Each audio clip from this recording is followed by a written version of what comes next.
ಸ್ತೋತ್ರವಾಗಲಿ. ಎಂದು ದೇವರ ಸನ್ನಿಧಿಯಲ್ಲಿ ಬಂದು ನಾವೆಲ್ಲರೂ ದೇವರನ್ನು ಆರಾಧನೆ ಮಾಡುವಂಥದ್ದು ಎಷ್ಟೋ ಸಂತೋಷ. ದೇವರು ನಮ್ಮನ್ನು ಸೃಷ್ಟಿಸಿದ್ದೆ ಅದನ್ನು ಆರಾಧಿಸಬೇಕೆಂಬುದಾಗಿ. ಆ ಕೆಲಸವನ್ನು ಮಾಡುವಾಗ ನಮ್ಮ ತಂದೆಯಾದ ದೇವರು ಎಷ್ಟೋ ಸಂತೋಷ ಪಡುವನಾಗಿದೆ. ಆಮೇಲೆ ವಾಕ್ಯವನ್ನು ಓದಿಕೊಂಡು ನಾವು ಪ್ರಾರ್ಥನೆ ಮಾಡೋಣ. ಇವತ್ತಿನ ವಾಕ್ಯ ರೋಮಪುರದವರಿಗೆ 3:23.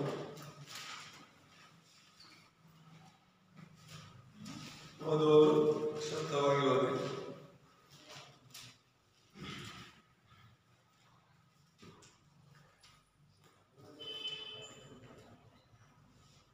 ರೋಮ 3:23. ರೋಮ 3:23. ಎಲ್ಲರೂ ಪಾಪ ಮಾಡಿ ದೇವರ ಮಹಿಮೆಯನ್ನು ಹೊಂದದೆ ಹೋಗಿದ್ದಾರೆ.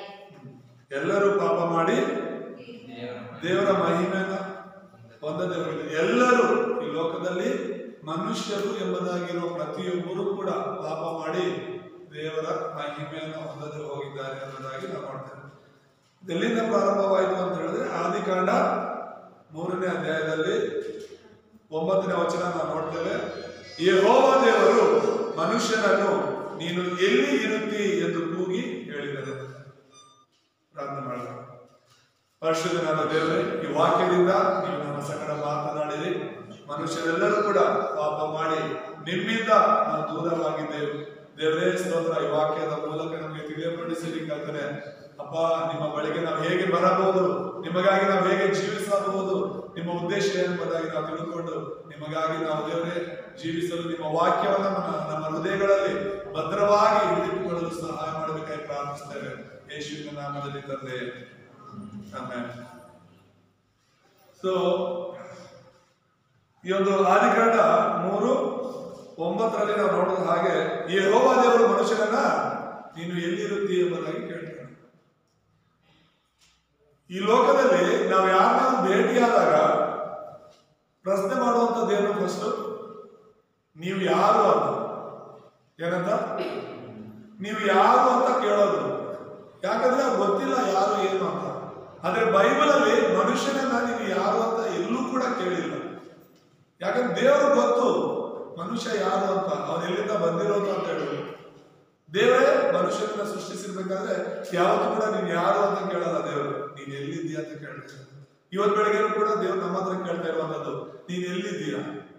ಎಲ್ಲಿದ್ದೀಯ ಅಂದ್ರೆ ದೇವ್ರು ನಿನ್ನನ್ನ ಸೃಷ್ಟಿಸಿರೋದೇನಕ್ಕೆ, ನೀನ್ ಮಾಡ್ಬೇಕಾಗಿರೋ ಕೆಲಸ ಏನು, ನೀನ್ ಮಾಡ್ತಿರೋ ಕೆಲಸ ಏನು,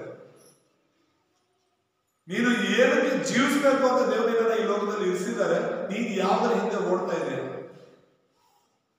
ಕೊರೋನಾದಿಂದ ನಾವೆಲ್ಲರೂ ಕೂಡ ಪಾಠ ಕಲ್ತಿದ್ದೀವಿ. ಎಷ್ಟೋ ಜನ ಕಳೆದು ಹೋಗಿದ್ದಾರೆ. ನಮ್ಮ ಮನೆಯಲ್ಲಿರೋರು, ಅಕ್ಕಪಕ್ಕ ಮನೆಯವರು, ಸಂಬಂಧಿಕರು, ಸ್ನೇಹಿತರು ಕಳೆದು ಹೋಗಿದ್ದಾರೆ, ಸತ್ತು ಹೋಗಿದ್ದಾರೆ. ನಾವು ಬದುಕುಳಿದಿದ್ದೀವಿ. ದೇವ್ರ ನಾಮಕ್ಕೆ ಸ್ತೋತ್ರ. ನಮ್ಮನ್ನ ದೇವ್ರು ಬದುಕುಳಿಸಿರೋದು ಏನಕ್ಕೆ? ಈ ಲೋಕದಲ್ಲಿ ನಾವೇನೋ ಸಾಧನೆ ಮಾಡ್ಬೇಕು ಅಂತ ಅಲ್ಲ. ಓಡ್ತಾ ಇರ್ತೀವಿ ಲೋಕದ ಹಿಂದೆ. ಏನೋ ಅಸಂತೃಪ್ತಿ, ಏನೋ ಒಂದು ಅಸಮಾಧಾನ, ಏನೋ ಒಂದು ಅಸಂತೋಷ, ಖಾಲಿ ಹೃದಯಗಳು. ಏನೇ ಮಾಡ್ತಾ ಇದ್ರು ಕೂಡ ತೃಪ್ತಿ ಇಲ್ಲದಿರುವಂತ ಹೃದಯಗಳು.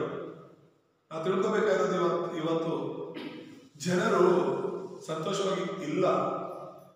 ಯಾಕಂದ್ರೆ ಅವ್ರಿಗೆ ಇನ್ನೂ ಏನೋ ಬೇಕು ಅಂತ ಲೋಕದ ಹಿಂದೆ ಬೀಳ್ತಾ ಇದ್ದಾರೆ. ದೇವರನ್ನ ಬಿಟ್ಟಿದ್ದಾರೆ. ಅವ್ರಿಗೆ ಇಷ್ಟವಾದ ರೀತಿಯಲ್ಲಿ ಅವರು ಓಡ್ತಾ ಇದ್ದಾರೆ ಎಂಬುದಾಗಿ ನಾವು ನೋಡ್ತೇವೆ. ದೇವರ ಮಹಿಮೆಯನ್ನ ಕಳ್ಕೊಳ್ಳೋದಕ್ಕೆ ಕಾರಣ ಏನು ಅಂತ ಹೇಳಿದ್ರೆ ಪಾಪ ಅಂದ್ರೆ ಏನು, ಕೃಪೆ ಅಂದ್ರೆ ಏನು ಅಂತ ಓದುವಾಗದಲ್ಲಿ ನಾವು ನೋಡಿದ್ವಿ. ಏನು ಕೃಪೆ ಅಂದ್ರೆ? ನಾವು ಬಯಸದೆ ಹೊಂದಿಕೊಳ್ಳುವಂಥದ್ದು. ಏನು? ನಾವು ಬಯಸದೆ ಹೊಂದಿಕೊಳ್ಳೋದನ್ನ ಕೃಪೆ ಅಂತ ಹೇಳ್ತೀವಿ. ದೇವರ ಕೃಪೆಯಿಂದ ಚೆನ್ನಾಗಿದ್ದೀವಿ ಅಂತ ಹೇಳಿದ್ರೆ, ನಾನು ಏನು ಕಷ್ಟಪಟ್ಟಿಲ್ಲ ಅಂದ್ರೂ, ನಾನು ಏನು ಗೋಳಾಡಿ ಕಣ್ಣೀರು ಇಟ್ಟಿಲ್ಲ ಅಂದ್ರೂ ಕೂಡ ದೇವರು ನನ್ನ ಸುರಕ್ಷಿತವಾಗಿಟ್ಟಿದ್ದಾರೆ. ನಾನು ಆತ ನಂಬಿರೋದಕ್ಕೆ, ಆತನ ಮಗನಾಗಿರೋದಕ್ಕೆ ದೇವರು ನನ್ನನ್ನ ಚೆನ್ನಾಗಿಟ್ಟಿದ್ದಾರೆ. ಅದು ನನ್ನ ಪಾಪಕ್ಕೋಸ್ಕರ, ನನ್ನ ಪಾಪ ಪರಿಹಾರಕ್ಕೋಸ್ಕರ, ನಿತ್ಯ ಜೀವಕ್ಕೋಸ್ಕರ, ಪರಲೋಕ ರಾಜ್ಯ ಪಡೆಯೋದಕ್ಕೋಸ್ಕರ ನಾನು ಯಾವ ಪ್ರಯಾಸಗಳನ್ನು ಕೂಡ ಪಟ್ಟಿಲ್ಲ. ನಾವು ಹುಟ್ಟದ ಮುಂಚೆನೇ ದೇವರು ಎಲ್ಲವನ್ನ ಸಿದ್ಧ ಮಾಡಿದ್ದಾರೆ. ಹಲ್ಲೆಲೂಯಾ. ನಾವು ಪಾಪಿಯಾಗಿ ಹುಡ್ತೀವಿ, ವಿಗ್ರಹಾರಾಧನೆಗಳಿರ್ತೀವಿ, ಪಾಪ ಭೋಗಗಳನ್ನ ಹಿಂಬಾಲಿಸ್ತೀವಿ, ಲೋಕದ ಹಿಂದೆ ಓಡ್ತೀವಿ, ಸೈತಾನನ ದೇವರು ಗೊತ್ತಿತ್ತು, ದೇವರು ಮುಂಚಿತವಾಗಿ ಮಾರ್ಗವನ್ನು ಸಿದ್ಧಪಡಿಸಿದ್ದಾರೆ. ಅದನ್ನೇ ಹೇಳೋದು ಕೃಪೆ ಅಂತ ಹೇಳಿ. ತಿನ್ನೋದು ಕುಡಿಯೋದು ಅಲ್ಲ ಕೃಪೆ, ಒಳ್ಳೆ ಮನೆ ಇರೋದಲ್ಲ ಕೃಪೆ, ಒಳ್ಳೆ ಬಟ್ಟೆ ಹಾಕೋದಲ್ಲ ಕೃಪೆ, ಆತ್ಮಿಕವಾದದ್ದು. ಆಮೇಲೆ ಆಮೇಲೆ ದೇವರ ನಾಮಕ್ಕೆ ಸ್ತೋತ್ರ. ಹಾಗಾದ್ರೆ ಪಾಪ ಅಂದ್ರೆ ಏನು? ಪಾಪ ಅಂದ್ರೆ ಗುರಿ ತಪ್ಪೋದು ಅಂತ ಹೇಳಿ ಈ ಒಂದು ಸತ್ಯವೇದ ತರಗತಿಯಲ್ಲಿ ಹೇಳ್ಕೊಡ್ತಾರೆ. ಏನಂತ? ಗುರಿ ತಪ್ಪೋದು. ಈಗ ಒಂದು ಬಿಲ್ಲು ಬಾಣ ಹಿಡ್ಕೊಂಡು ಒಂದು ಗುರಿ ಇಟ್ಟು ಹೊಡಿತೀವಿ ಅಂತ ಹೇಳಿದ್ರೆ ಅದು ಎಲ್ಲೂ ಹೋಗಿ ಹೊಡಿಬೇಕು, ಆ ಒಂದು ಮಧ್ಯ ಕೇಂದ್ರ ಭಾಗಕ್ಕೆ ತಗೊಂಡ್ರೆ ಮಾತ್ರ ಅದನ್ನ ತಪ್ಪಿ ಸೈಡ್ ಬಿದ್ರೆ ಗುರಿ ತಪ್ಪಿದೀವಿ ಅಂತ ಹೇಳಿ. ದೇವರು ನಮ್ಮನ್ನ ಸೃಷ್ಟಿಸಿರುವಂತದ್ದು ಆ ಒಂದು ಸ್ಥಾನದಲ್ಲಿ ಇರಬೇಕು, ದೇವರ ಮಕ್ಕಳ ಸ್ಥಾನದಲ್ಲಿ ಇರಬೇಕು ಅಂತ. ಯಾವಾಗ ದೇವರಿಗೆ ಅವಿಧೇಯರಾಗಿ ನಾವು ಅಲ್ಲಿಂದ ಬಿದ್ದುವೋ ಆಗ ನಾವು ಗುರಿ ತಪ್ಪಿದ್ದೀವಿ ಅಂತ. ಪಾಪ ಅಂದ್ರೆ ಗುರಿ ತಪ್ಪೋದು ಅಂತ. ಆದ್ರೆ ಬೈಬಲ್ ಪ್ರಕಾರ ಹೇಳ್ಬೇಕಾದ್ರೆ ಇವಾಗ ಓದ್ಕೊಂಡಿರುವಂತ ವಚನ ರೋಮ 3:20, ಎಲ್ಲರೂ ಪಾಪ ಮಾಡಿ ದೇವರ ಮಹಿಮೆಯನ್ನ ಹೊಂದದೇ ಹೋಗಿದ್ದಾರೆ. ಪಾಪ ಅಂದ್ರೆ ಏನು? ದೇವರ ಮಹಿಮೆ ಹೊಂದದೇ ಹೋಗುದು. ಭಯ ಆಗಲ್ಲ. ಅದು ಪಾಪ ಮಾಡ್ತೀವಿ ಅಂದ್ರೆ ದೇವರ ಮಹಿಮೆ ನಮ್ಮನ್ನು ಬಿಟ್ಟು ಹೋಗುತ್ತೆ ಅಂತ ಹೇಳಿದ್ರೆ ಯೋಚನೆ. ಆಮೇಲೆ ಸೊ ಹಾಗಾಗಿ ಬೈಬಲ್ ಹೇಳ್ತಾ ಇರೋದೇನು? ಲೋಕದವ್ರು ಹೇಳ್ತಾರೆ ನೀತಿವಂತರು ಇದ್ದಾರೆ ಅಂತ, ಲೋಕದವ್ರು ಹೇಳ್ತಾರೆ ಒಳ್ಳೆಯವರು ಇದ್ದಾರೆ ಅಂತ, ಲೋಕದಲ್ಲಿ ಹೇಳ್ತಾರೆ ಉತ್ತಮವಾದ ವ್ಯಕ್ತಿಗಳಿದ್ದಾರೆ ಅಂತ. ಆದ್ರೆ ಬೈಬಲ್ ಮಾತ್ರ ಹೇಳುತ್ತೆ ನೀತಿವಂತರು ಒಬ್ಬನು ಇಲ್ಲ ಅಂತ. ಯಾವ್ದು ನಂಬ್ತೀವಿ? ಬೈಬಲ್ ನಂಬಿಕೆ ಇರೋದು. ನೀತಿವಂತನು ಇಲ್ಲ, ಪರಿಶುದ್ಧನಿಲ್ಲ, ಒಬ್ಬನಾದರೂ ಇಲ್ಲ, ಎಲ್ಲರೂ ಪಾಪ ಮಾಡಿ ದೇವರಿಂದ ದೂರ ಆಗಿದ್ದೀವಿ, ಎಲ್ಲರೂ ದಾರಿ ತಪ್ಪಿದ್ದೀವಿ ಅಂತ. ಯೇಸು ಕ್ರಿಸ್ತನ ಲೋಕಕ್ಕೆ ಬರ್ಲಿಕ್ಕೆ ಕಾರಣನೇ ನಾವು ದಾರಿ ತಪ್ಪಿರೋದ್ರಿಂದ. ದೇವರು ಇದನ್ನು ಸೃಷ್ಟಿಸಿರುವಂತದ್ದು ದೇವರನ್ನು ಆರಾಧಿಸಬೇಕೆಂಬುದಾಗಿ, ದೇವರ ಜೊತೆ ಇರಬೇಕೆಂಬುದಾಗಿ. ನಾವು ದೇವರ ಜೊತೆ ಮಾತ್ರ ಬಿಟ್ಟು ಬೇರೆ ಎಲ್ಲದರ ಜೊತೆ ಇರ್ತೀವಿ, ಲೋಕದ ಜೊತೆ ಇರ್ತೀವಿ, ಲೌಕಿಕವಾದ ವಿಷಯಗಳಲ್ಲಿ ನಾವು ತೊಡಗಿಕೊಳ್ತೀವಿ. ಪ್ರಾರ್ಥನೆ ಮಾಡ್ಲಿಕ್ಕೆ, ದೇವರ ವಾಕ್ಯ ಕೇಳಲಿಕ್ಕೆ ಸ್ವಲ್ಪ ಸಮಯ ಕೊಡ್ಲಿಕ್ಕೆ ನಮ್ಮ ಕೈಲಿ ಆಗೋದಿಲ್ಲ. ಅದೇ ಲೋಕದ ವಿಷಯಗಳು ಅಂತ ಹೇಳಿದ್ರೆ ಗಂಟೆ ಕೂತ್ಕೋತೀವಿ. ಇಡೀ ರಾತ್ರಿ ಕಳೆದ್ರು ಕೂಡ ಇಷ್ಟು ಬೇಗ ರಾತ್ರಿ ಕಳೆದ ಅನ್ನೋ ದಿನಗಳು ಕೂಡ ಎಷ್ಟು ನಮ್ಮ ಜೀವನದಲ್ಲಿ 5 ನಿಮಿಷ ಪ್ರಾರ್ಥನೆ ಮಾಡೋದು ಎಷ್ಟು ಕಷ್ಟ ಆಗುತ್ತಲ್ವ? ಗುಂಪಾಗಿ ಕೂತ್ಕೊಂಡ್ರೆ ಮಾಡ್ತೀವಿ, ಒಬ್ಬೊಬ್ಬರೇ ಕೂತ್ಕೊಂಡು ಮೊಣಕಾಲಾಗಿ ಪ್ರಾರ್ಥನೆ ಮಾಡಿ ಅಂತ ಹೇಳಿದ್ರೆ ತುಂಬಾ ಕಷ್ಟವಾಗಿರುತ್ತೆ. ಅಂದ್ರೆ ನೀನು ದೇವರನ್ನ ಪ್ರೀತಿಸಿದ್ರೆ, ದೇವರಿಗಾಗಿ ನೀನು ಜೀವಿಸಿದ್ರೆ, ದೇವರ ಸನ್ನಿಧಿಯಲ್ಲಿ ಸಮಯ ಕಳೆಯೋದು ಗೊತ್ತಾಗೋದಿಲ್ಲ. ಆಮೇಲೆ ಸೊ ಈಗ ಜನರು ಒಂದು ವೇಳೆ ಇವತ್ತಿನ ಪ್ರಶ್ನೆ ನಿನಗೂ ನನಗೂ ಕೂಡ, ನಾವು ಯಾಕೆ ಸಂತೋಷವಾಗಿಲ್ಲ ಇನ್ನು? ಲೋಕದಲ್ಲಿರುವವರೆಲ್ಲರೂ ಸಂತೋಷವಾಗಿದ್ದಾರೆ ಅನ್ಕೋತಾರೆ. ಅಲ್ಲ, ಖಂಡಿತವಾಗ್ಲೂ ಯಾರು ಸಂತೋಷವಾಗಿಲ್ಲ. ಅವ್ರು ಸಂತೋಷವಾಗಿದ್ರು ಅದು ತಾತ್ಕಾಲಿಕವಾದ ಸಂತೋಷ. ದಯಮಾಡಿ ಅದನ್ನ ಅರ್ಥ ಮಾಡ್ಕೊಳ್ಳಿ. ಇವತ್ತು ನನ್ನ ಲೈಫ್ ಸೂಪರ್ ಆಗಿದೆ, ಚೆನ್ನಾಗಿದೆ ಅಂತಾರೆ. 2 ದಿನ ಆದ್ಮೇಲೆ ಅವ್ರನ್ನ ಭೇಟಿಯಾಗಿ ಆಗ್ಲೇ ಅವ್ರ ಜೀವನ ಕಷ್ಟವಾಗಿದೆ, ಕಣ್ಣೀರಿಂದ ಇದೆ, ಯಾಕಾದ್ರೂ ಬದುಕಿದ್ರು ಅನಿಸ್ತಾ ಇದೆ ಅಂತ ಹೇಳ್ಬಿಟ್ಟು. ಅಂದ್ರೆ ಅವ್ರಿಗೆ ಸಿಗ್ತಾ ಇರುವಂತಹ ಸಂತೋಷ ನಿಜವಾದದ್ದಲ್ಲ, ಶಾಶ್ವತವಾದದ್ದಲ್ಲ. ನಮ್ಮ ಸಂತೋಷ ಯಾರಾಗಿರ್ಬೇಕು? ಕ್ರಿಸ್ತನಾಗಿರ್ಬೇಕು. ಆಮೇಲೆ ಎಲ್ಲರೂ ಹೇಳಿದವೆ, ಯಾರಾಗಿರ್ಬೇಕು? ಕ್ರಿಸ್ತನಾಗಿ. ಯಾವಾಗ ಕ್ರಿಸ್ತನಿಂದ ಸಂತೋಷವಾಗಿರ್ತಾನೋ ಅದನ್ನ ಯಾರು ನಮ್ಮಿಂದ ದೂರ ಮಾಡೋಕ್ಕಾಗೋದಿಲ್ಲ. ಎಂತ ಪರಿಸ್ಥಿತಿಯಲ್ಲೂ ಕೂಡ ಕೇವಲ ಯೇಸುವನ್ನ ನಂಬಿರೋರು ಮಾತ್ರ ಸಂತೋಷವಾಗಿರ್ಲಿಕ್ಕೆ ಸಾಧ್ಯವಾಗುತ್ತೆ. ನೀನು ಕ್ರಿಸ್ತ ನಂಬ್ತಾ ಇದೆಯಾ ಅಂದ್ರೆ ಸಂತೋಷವಾಗಿರುತ್ತೆ. ದುಃಖನ ಹೇಳ್ಕೊಡ್ತೀವಿ, ಸಮಸ್ಯೆಗಳನ್ನ ಹೇಳ್ಕೊಡ್ತೀವಿ, ಕಷ್ಟಗಳನ್ನ ಹೇಳ್ಕೊಡ್ತೀವಿ. ಹಾಗಾದ್ರೆ ಎಲ್ಲಿ ನಾವು ಯೇಸುವನ್ನ ನಂಬಿದ್ದೀವಿ ಅಂತ ಹೇಳ್ತೀವಿ? ನಮ್ಮನ್ನ ನಾವೇ ಯಾಮಾರಿಸ್ಕೊಳ್ತಾ ಇದೀವಿ ಅನೇಕ ಸಲ. ನಮ್ಮನ್ನ ನಾವೇ ವಂಚನೆ ಮಾಡ್ಕೊಳ್ತಾ ಇದೀವಿ. ನಾನು ಯೇಸುವಿನ ನಂಬಿದ್ದೀನಿ, ಸಭೆಗೆ ಹೋಗ್ತಾ ಇದೀನಿ, ಯೇಸುವಿನ ಮಗಳು ನಾನು, ಯೇಸುವಿನ ಮಗ ನಾನು ಅಂತ. ಕಷ್ಟ ಸಮಸ್ಯೆಗಳು ಬಂದಾಗ ಆ ಚಿಂತೆಗಳನ್ನೆಲ್ಲ ತಲೆ ಮೇಲೆ ಹಾಕೊಂಡು ನಾವು ಚಿಂತೆ ಮಾಡ್ಲಿಕ್ಕೆ ಶುರು ಮಾಡ್ತೀವಿ. ನಾವು ಸಭೆಗೆ ಹೋದ್ರೂ ಪ್ರಯೋಜನ ಇಲ್ಲ, ಪ್ರಾರ್ಥನೆ ಮಾಡಿದ್ರು ಪರಿಹಾರ ಇಲ್ಲ, ಪಾಸ್ಟರ್ ಪ್ರೇಯರ್ ಮಾಡಿಸ್ಕೊಂಡ್ರು ಪ್ರಯೋಜನ ಇಲ್ಲ, ನಾವು ಉಪವಾಸ ಕೂತು ಪ್ರಾರ್ಥನೆ ಮಾಡಿದ್ರು ಪ್ರಯೋಜನ ಇಲ್ಲ. ಎಲ್ಲಿ ಸಮಸ್ಯೆ ಆಗ್ತಾ ಇದೆ? ಸಂಪೂರ್ಣವಾಗಿ ನಾವು ಕ್ರಿಸ್ತನಿಗಾಗಿ ಜೀವಿಸಬೇಕಾಗಿದೆ. ಈ ಲೋಕದಲ್ಲಿರೋರು ಸಂತೋಷವನ್ನು ಕಳ್ಕೊಳ್ಳೋದಕ್ಕೆ, ಸಂತೋಷವಾಗಿ ಇಲ್ಲದೇ ಇರೋದಕ್ಕೆ ಕಾರಣ ದೇವರಿಂದ ಅವರು ದೂರ ಆಗಿರುವಂಥದ್ದು. ಅನೇಕ ಸಮಸ್ಯೆಗಳಿದೆ ಅವರಲ್ಲಿ. ಕುಟುಂಬದಲ್ಲಿ ಸಮಸ್ಯೆಗಳಿದೆ, ಆರ್ಥಿಕವಾದ ಸಮಸ್ಯೆಗಳು. ಈ ಕಾಲದಲ್ಲಂತೂ ಆರ್ಥಿಕವಾಗಿ ತುಂಬಾ ಕಷ್ಟಗಳಿದೆ. ಹಳೆ ಕಾಲದಲ್ಲಿ ನಾವು ನೋಡಿದ್ರೆ 100 ರೂಪಾಯಿ 200 ರೂಪಾಯಿ ಇದ್ರೆ ಅವ್ರ ಜೀವನ ಸಾಗೋದು ಒಂದು ತಿಂಗಳು. ಇವಾಗ 10,000 ಇದ್ರೂ ಕೂಡ ಸಾಕಾಗ್ತಾ ಇಲ್ಲ. ಅದಕ್ಕೆ ತಕ್ಕಂತ ಕಮಿಟ್ಮೆಂಟ್ಸ್ ನಮ್ಮೆಲ್ಲರ ಜೀವನದಲ್ಲಿ ಇದೆ. ನಮ್ಮ ಆದಾಯ 5,000 ಅಂತ ಹೇಳಿದ್ರೆ 10,000 ಕಮಿಟ್ಮೆಂಟ್. ಹಿಂದೆಲ್ಲಿ ಚಿಂತೆಗಳಿಲ್ಲದೆ, ಆರ್ಥಿಕವಾದ ಸಮಸ್ಯೆಗಳು, ಬಿಕ್ಕಟ್ಟುಗಳಿಲ್ಲದೆ ಇನ್ನೇನಾಗುತ್ತೆ? ಸಮಸ್ಯೆಗಳ ಮೇಲೆ ಸಮಸ್ಯೆಗಳು, ಆರೋಗ್ಯದ ಸಮಸ್ಯೆಗಳು ಅನೇಕರಿಗೆ, ಮಾನಸಿಕವಾದ ಒತ್ತಡಗಳು.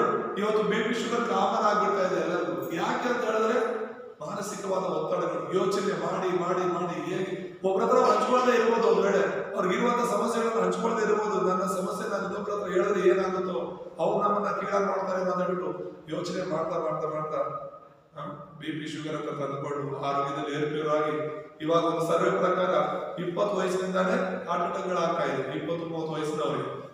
ಅವಾಗೆಲ್ಲ ಹಾರ್ಟ್ ಅಟ್ಯಾಕ್ ಅಂತ ಹೇಳಿದ್ರೆ, ಹೃದಯಘಾತ ಆಗೋದು ಅಂತ ಹೇಳಿದ್ರೆ 40-50 ಮೇಲೆ ಇರೋರು ಮಾತ್ರನೇ.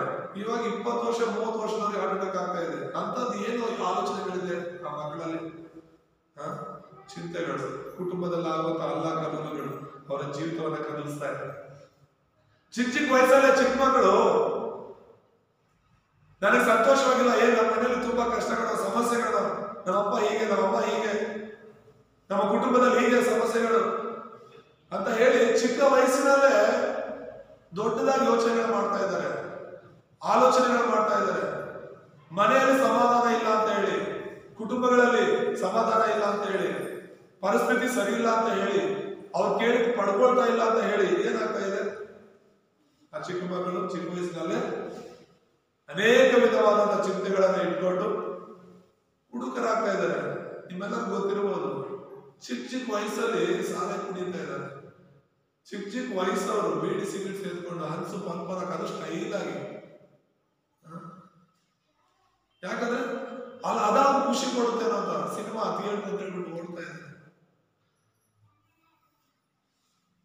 ಎಲ್ಲ ಕಷ್ಟಪಡುವರೆ ಅವರು ನೀವೆಲ್ಲರೂ ನನ್ನ ಬಳಿಗೆ ಬಂದಿರಿ, ನಾನು ನಿಮ್ಗೆ ವಿಶ್ರಾಂತಿ ಕೊಡ್ತೀನಿ ಅಂತ ನಮ್ಮ ದೇವರಾದ ಯೇಸು ಕ್ರಿಸ್ತನು ಹೇಳ್ತಾ ಇದ್ರೆ, ಸೈತಾನ ಪ್ರತಿಯೊಬ್ಬನ ವಂಚಿಸ್ತಾ ಇದೆ.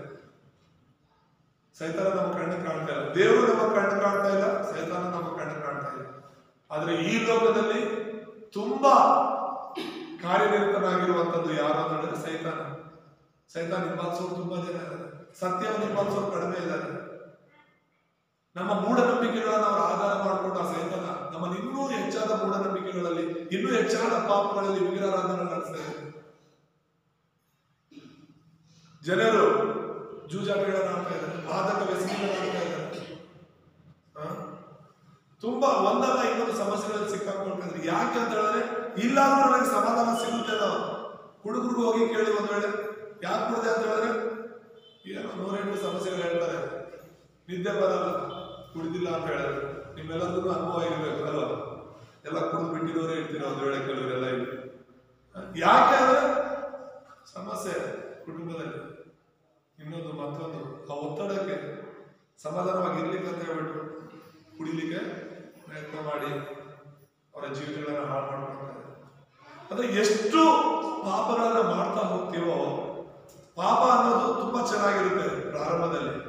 ನಾವು ಮಾಡುವಂತ ಪಾಪ ತುಂಬಾ ಸಂತೋಷ ಕೊಡುತ್ತೆ, ತುಂಬಾ ಖುಷಿ ಕೊಡುತ್ತೆ ಪ್ರಾರಂಭದಲ್ಲಿ.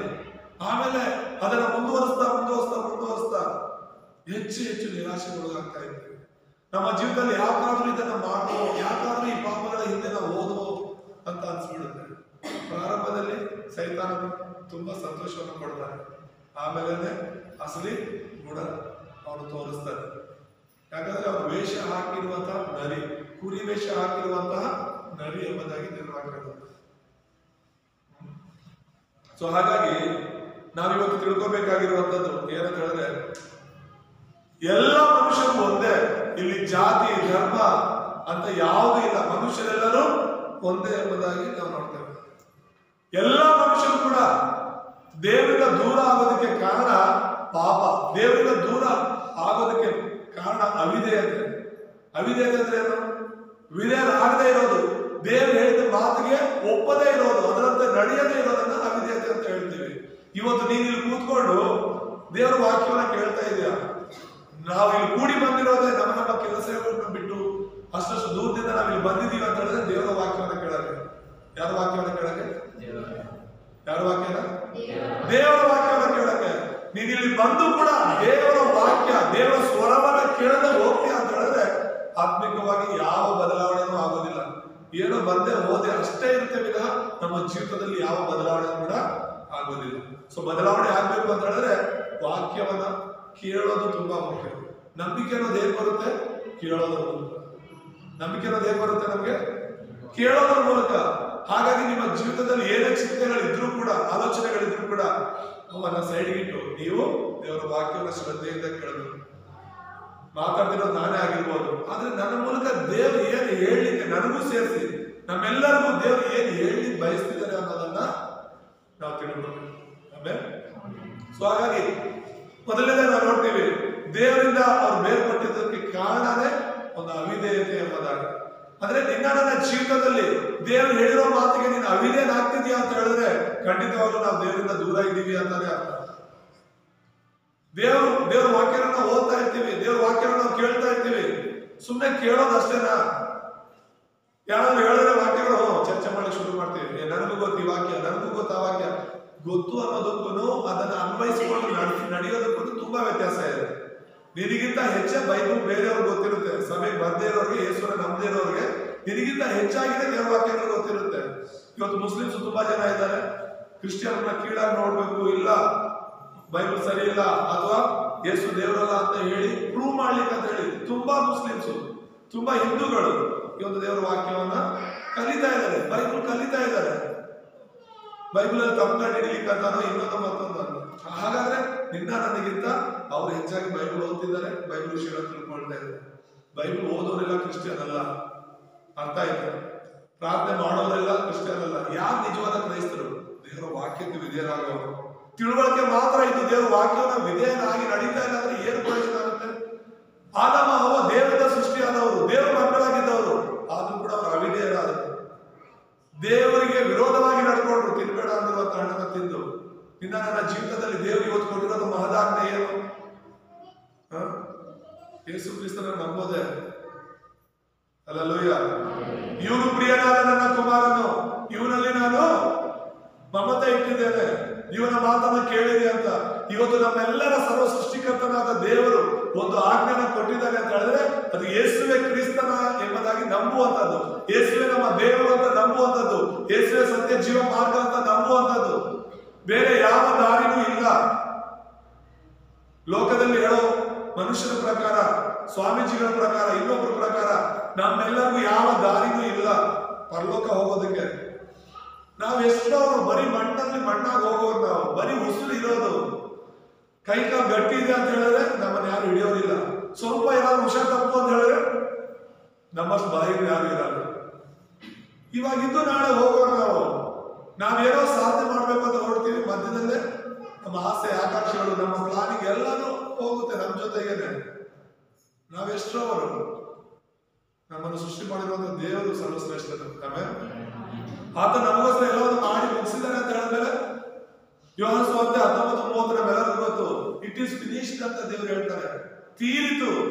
ನಿನ್ನ ನನ್ನ ಜೀವಿತದಲ್ಲಿ ಎಲ್ಲವೂ ತೀರಿತು. ಇವತ್ತು ನೀವೆಲ್ಲರೂ ಇಲ್ಲಿ ಬಂದಿದ್ದೀರಾ, ದೇವರ ನಾಮಕ್ಕೆ ಸ್ತೋತ್ರ. ಇಲ್ಲಿ ಬಂದು ದೇವರ ವಾಕ್ಯವನ್ನು ಕೇಳಿ ಸತ್ಯವನ್ನು ಅನುಸರಿಸಿದ್ರೆ ಮಾತ್ರನೇ ನಮಗೂ ಲೋಕದವರೆಗೂ ವ್ಯತ್ಯಾಸ ಕಾಣುತ್ತೆ ವಿನಃ ನಾವು ದೇವರನ್ನು ಮನಸ್ಫೂರ್ತಿಯಾಗಿ ಅನುಸರಿಸದೆ ಎರಡು ಮನಸ್ಸುಳ್ಳವರಾಗಿ ನಾವು ನಡೆದುಕೊಳ್ಳುವುದಾದ್ರೆ ಖಂಡಿತವಾಗ್ಲೂ ಕೂಡ ಹೊರಗಡೆ ಇರೋರ್ಗೂ ನಮಗೂ ವ್ಯತ್ಯಾಸ ಏನು ಇರೋದಿಲ್ಲ ಎಂಬುದಾಗಿ ನಾವು ತಿಳ್ಕೊಬೇಕು. ಸತ್ಯ ಗೊತ್ತಿದ್ದು ಕೂಡ ನಮ್ಮ ಹತ್ರ ಬೆಳಕಿದ್ರು ಕೂಡ ಆ ಬೆಳಕನ್ನು ನಾವು ತೋರಿಸ್ತಾ ಇದ್ರೆ ಇನ್ನೊಬ್ಬರಿಗೆ, ನಾವು ಕತ್ತಲೆಯಲ್ಲಿ ಇರ್ತೀವಿ. ದೇವರು ನಮ್ಮನ್ನ ಬೆಳಕಾಗಿದ್ದೀರಿ ಎಂಬುದಾಗಿ ಕರೀತಾ ಇದ್ದಾರೆ. ನೀವು ಈ ಲೋಕಕ್ಕೆ ಬೆಳಕಾಗಿದ್ದೀರಾ ಅಂತ. ಬೆಳಕಾಗಿರೋ ನಾವೇ ನಮ್ಮ ಜೀವಿತಗಳನ್ನ ಕತ್ತಲೆಯಲ್ಲಿ ಇಟ್ಕೊಂಡ್ರೆ ಇನ್ನು ಬೇರೆಯವ್ರಿಗೆ ಹೇಗೆ ನಾವು ಬೆಳಕನ್ನ ಕೊಡ್ತೀವಿ? ಏನು ಆ ಬೆಳಕು? ಸತ್ಯ. ಬೆಳಕು ಅಂದ್ರೆ ಏನು? ಸತ್ಯ. ನಾನೇ ಈ ಲೋಕಕ್ಕೆ ಬೆಳಕಾಗಿದ್ದೀನಿ ಅಂತ ದೇವರು ಹೇಳ್ತಾರೆ. ಅಂದ್ರೆ ನಾನೇ ಈ ಲೋಕಕ್ಕೆ ಸತ್ಯ. ನನ್ನ ಹತ್ರ ಬಂದ್ರೆ ಮಾತ್ರನೇ ಈ ಲೋಕ, ಈ ಪ್ರಪಂಚ, ಪರಲೋಕ ಎಲ್ಲವನ್ನ ಸ್ಪಷ್ಟವಾಗಿ ನೋಡ್ಲಿಕ್ಕೆ ಸಾಧ್ಯವಾಗುತ್ತೆ, ಗ್ರಹಿಸ್ಲಿಕ್ಕೆ ಸಾಧ್ಯವಾಗುತ್ತೆ. ನನ್ನನ್ನು ಬಿಟ್ಟು ಬೇರೆ ಎಲ್ಲೂ ಕೂಡ ಸತ್ಯ ಇಲ್ಲ ಎಂಬುದಾಗಿನೇ ನಾವು ನೋಡ್ತೇವೆ. ಆಮೇಲೆ ಸೊ ಹಾಗಾಗಿ ಈ ಒಂದು ದೇವರಿಂದ ದೂರವಾಗಿರುವಂತ ಒಂದೇ ಕಾರಣಕ್ಕೆ ಇಷ್ಟೊಂದು ಸಮಸ್ಯೆಗಳು ಬಂದಿದ್ದು. ನಿನ್ನನ್ನ ನನ್ನನ್ನ ದೇವರು ಸೃಷ್ಟಿ ಮಾಡಿದ್ದು ನಾವು ಸಂತೋಷವಾಗಿ ಇರಬೇಕು ಎಂಬುದಾಗಿ. ಆದಾಮ ಹವ್ವರನ್ನ ದೇವರು ಸೃಷ್ಟಿ ಮಾಡಿದ್ದು ಸಂತೋಷವಾಗಿ ಇರಬೇಕು ಎಂಬುದಾಗಿ. ಆದ್ರೆ ಇವತ್ತು ಯಾಕೆ ಅವನು ಕಷ್ಟ ಪಡ್ತಿದ್ದಾನೆ? ಇವತ್ತು ಯಾಕೆ ಮನುಕುಲ ಸಂತೋಷವಾಗಿಲ್ಲ? ಇವತ್ತು ಯಾಕೆ ಸೂಸೈಡ್ ರೇಟ್ ಜಾಸ್ತಿ ಆಗ್ತಾ ಇದೆ? ನಿಮಿಷಕ್ಕೂ ಸೆಕೆಂಡ್ಗೂ ಕೂಡ ಸೂಸೈಡ್ಗಳಾಗ್ತಾ ಇದೆ, ಆತ್ಮಹತ್ಯೆಗಳಾಗ್ತಾ ಇದೆ. ಬದುಕಕ್ಕೆ ಆಸೆ ಇಲ್ಲ ಜನರಿಗೆ, ಬದುಕಕ್ಕೆ ಆಸೆ ಇಲ್ಲ. ಇಲ್ಲಿ ಕೂತಿರೋರು ಕೂಡ ನನಗೆ ಗೊತ್ತಿದೆ ಅನೇಕರಿದ್ದಾರೆ, ಬದುಕೋದೇ ಬೇಡ ಸಾಯೋದು ಒಳ್ಳೇದು ಅಂತ ಹೇಳ್ಬಿಟ್ಟು ತೀರ್ಮಾನ ಮಾಡಿದ ದಿನಗಳು ಕೂಡ. ಅಂತ ಪರಿಸ್ಥಿತಿಯಲ್ಲಿ ಇದ್ವಿ ನಾವು. ಅವಾಗೂ ನಾವು ದೇವ್ರು ನಂಬಿದೀವಿ ಅಂತ ಅನ್ಕೊಂಡಿದೀವಿ, ಅವಾಗೂ ನಾವು ಕ್ರಿಶ್ಚಿಯನ್ ಅಂತ ಅನ್ಕೊಂಡಿದೀವಿ. ಆದ್ರೆ ಅವತ್ತಿಗೂ ಇವತ್ತಿಗೂ ಹೋಲಿಸ್ಕೊಂಡ್ರೆ ಅವತ್ತಿನ್ನೂ ನಮ್ಗೇನು ಗೊತ್ತೇ ಇರಲಿಲ್ಲ ಅಂತ ಅನ್ಸುತ್ತಲ್ವ. ಸಾಯ್ಬೇಕು ಅಂತ ಅನ್ಕೊಂಡಿದ್ವಲ್ಲ ಅವಾಗಿಂದು ಇವಾಗ ಹೋಲಿಸ್ಕೊಂಡ್ರೆ ಅವಾಗ ನಿಜವಾಗ್ಲೂ ನಮ್ಗೆ ಸತ್ಯ ಏನು ಗೊತ್ತೇ ಇರಲಿಲ್ಲ ಸರಿಯಾಗಿ ಅಂತ. ಇವಾಗ ಅನಿಸ್ತಿದ್ದೆ ನಮ್ಗೆಲ್ಲ ಸತ್ಯ ಗೊತ್ತು ಅಂತ. ಇನ್ನೊಂದು 5 ವರ್ಷ ಹೋದ್ಮೇಲೆ ನಾವು ತಿರುಗಿ ನೋಡಿದ್ರೆ ಯಾವಾಗಿಂದ ಇವಾಗ ಇನ್ನೂ ಸ್ಟ್ರಾಂಗ್ ಆಗಿದೀವಿ ಅಂತ ನಿಮ್ಗೆ ಗೊತ್ತಾಗುತ್ತೆ ಅಲ್ಲೂಯ್ಯ. ಹಾಗಾಗಿ ದೇವರಿಂದ ದೂರ ಆಗಿದ್ದಕ್ಕೆ ಮನುಷ್ಯನಿಗೆ ಸಮಸ್ಯೆಗಳಾಗಿದ್ವು. ಇಲ್ಲಿ ಬಂದಿರೋರು ನಾವೆಲ್ಲರೂ ಕೂಡ ಯೇಸುವಿನ ನಂಬಕ್ಕೆ ಒಂದು ಕಾರಣ ಇರ್ಬೋದು. ಶಾರೀರಿಕವಾದ ಕಾರಣ, ಮಾನಸಿಕವಾದ ಒಂದು ಕಾರಣ, ಆರ್ಥಿಕವಾದ ಒಂದು ಕಾರಣ, ಹುಡುಕತನ, ಜೂಜಾಟ, ಇನ್ನೊಂದು ಮತ್ತೊಂದು ಕಷ್ಟ, ಕಣ್ಣೀರು ಅನ್ನೋದು ಒಂದು ಕಾರಣವಾಗಿರ್ಬೋದು ಯೇಸುವಿನ ನಂಬೋದಕ್ಕೆ.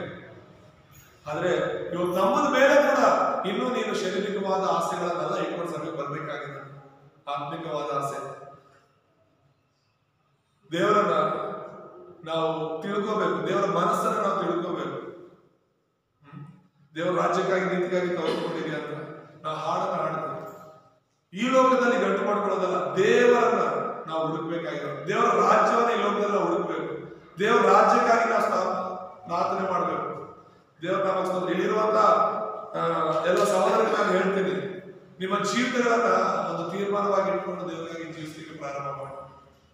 ಹೌದು, ಎಲ್ಲರೂ ಕೂಡ ಇರುತ್ತೆ, ನಾನು ಚೆನ್ನಾಗಿ ಬದುಕಬೇಕು, ನಾನು ಸಂಪಾದನೆ ಮಾಡಬೇಕು, ನನ್ನ ಸೋಷಿಯಲ್ ಸರ್ವಿಸ್, ಸಾಮಾಜಿಕ ಕೆಲಸಗಳಲ್ಲಿ ತೊಡಗಿಕೊಳ್ಬೇಕು, ಕಷ್ಟದಲ್ಲಿರೋರಿಗೆಲ್ಲ ಸಹಾಯ 108 ಆಲೋಚನೆಗಳು ನಮ್ಗೆಲ್ಲರಿಗೂ ಇರ್ಬೋದು.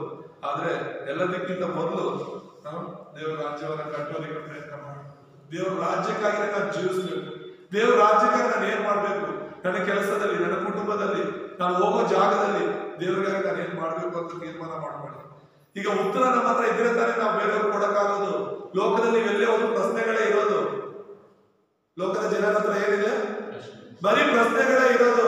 ನನ್ನ ಜೀವಿತ ಯಾಕೆ ಹೀಗೆ, ನನ್ನ ಮಗಳು ಹೀಗೆ, ನನ್ನ ಮಗ ಹೀಗೆ, ನನ್ನ ಕುಟುಂಬ ಹೀಗಾಗೋಯ್ತು, ನನ್ನ ಸಮಸ್ಯೆಗಳು, ನನ್ನ ಸಾಲಗಳು ಹೀಗಾಗ, ಪ್ರತಿಯೊಂದು ಸಮಾಧಾನನೇ ಇಲ್ಲ. ನಾನು ಏನ್ ಮಾಡಿದ್ರು ನನಗೆ ಸಮಾಧಾನ ಇಲ್ಲ, ಪ್ರಶ್ನೆಗಳೇ ಇದೆ. ನೀವು ಯಾರ ಹತ್ರ ಆದ್ರೂ ಹೋಗಿ ಮಾತನಾಡಿ, ಉತ್ತರಗಳಿಲ್ಲ, ಪ್ರಶ್ನೆಗಳೇ ಇರೋದು.